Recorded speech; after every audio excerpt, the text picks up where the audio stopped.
Welcome back, everyone.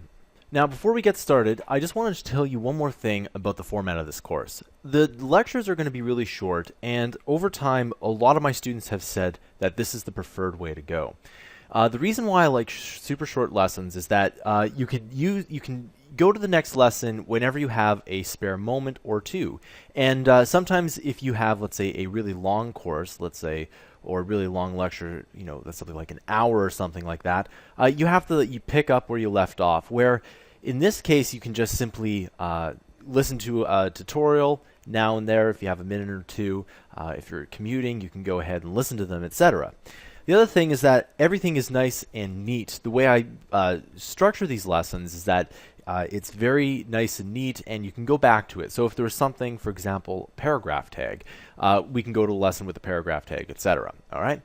So the first thing we need to do is we need to set up an HTML body. Now, if we take a look at JSBin here, you'll see that at the top we have HTML, CSS, JavaScript, console, and output. Now, you can click the console here, but we won't use that. In fact, I do have courses for CSS and JavaScript, and you can just message me if you want to get into those. But you'll see that the way this works is that you can see that there's HTML, CSS, JavaScript, and if we type something in here, so if we type in, something in here, it comes up in the output here, and you can kind of see that here. It comes up right there, right? And that's not necessarily the way HTML is done. We have to actually physically set up the body and everything like that.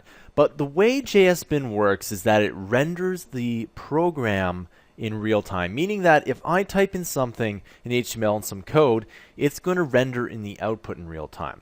So I'm just going to go ahead and close those two, because the only thing we need to worry about here is the output. Okay, so JSBin, what it does is it renders everything in real time, and that's awesome because you can test as much as you want. Okay, we're gonna set up the body in the next tutorial. I'll see you guys next time.